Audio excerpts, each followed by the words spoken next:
अस्सलाम वालेकुम दोस्तानो, शिरदल तकनीकी मालूमाती चैनल ता खरागलास। अल्लाह ताला दे वकी द सेहत और आफियत जामा पर ट्रैफिक और मौजूदा څنګه کولای شي په خپل کور کې یو ماډرن سیریز بورډ جوړ کړئ. تاسو په دغه تخته باندې وینئ په دې وایټ بورډ باندې چې ماډرن سیریز بورډ تاسو څنګه اویرینګ او کنیکشن کوئ او د څه نه جوړوئ. ماډرن سیریز بورډ لپاره موږ څلور مهمو کمپوننټو ته ضرورت لرو یا 15 چې د هغې د جملې څخه یو ساکټ دی او یو ون وے سویچ دی او بل پلګ دی او بل چې دی بلب او هولډر دی.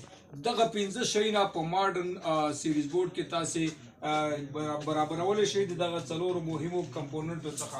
د دې ویرینګ کنیکشن او ډایګرام چې ډیر ایزی او اسانه دی. ماډرن سیریز بورډ هغه سیریز بورډ ته ویل کیږي چې هم تاسو د دې ساکټ څخه سیریز بورډ استفاده وکړئ او هم د دې څخه د ډایرکټ بورډ استفاده وکړئ، مطلب د ډایرکټ سویچ بورډ استفاده ته وکړئ.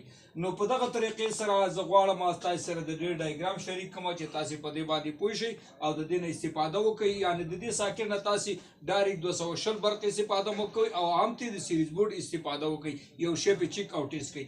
د دې ویرینګ او کنیکشن ډایګرام داسې دی چې اول به تاسو دوه تارونه چې هغه دوه ویرونه دا به کټ کړئ.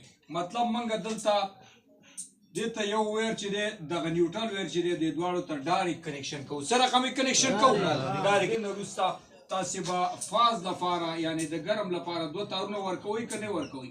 دا دواړه تارونه به تاسو چېرته بوځئ؟ بلب ته بوځئ. ګوره هولډر ته به بوځئ، هولډر سره به کنیکشن کوئ. څه وخت چې تاسو دغه درې عملي چې اجرا کړئ چې یو تاسو د سویچ او د ساکټ سره کنیکشن کړل او بل تار چې هم د ساکټ او هم د هولډر دا سیریز بورډ جوړ شو. ساده او سمپل یا ایمرجنسي سیریز بورډ جوړ شو چې څه وخت تاسو دا ماډرن کوئ چې کله تاسو د دې نه سیریز بورډ استفاده وکړئ او کله د دې نه ډایرکټ ساکټ استفاده وکړئ.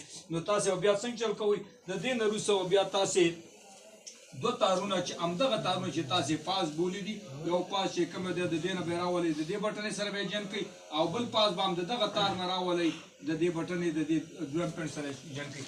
کله چې تاسو دا بټن اپ کوئ، سویچ چې اپ کوئ، نو دلته به دا سیریز بورډ چې دی تاسو د دې نه د سیریز بورډ استفاده کوئ. خو چې کله تاسو دا دغه چې دی بټن آن کوئ نو دلته به ستاسو برق لګي او دې ساکټ نه به تاسو ډایرکټ استفاده کوئ.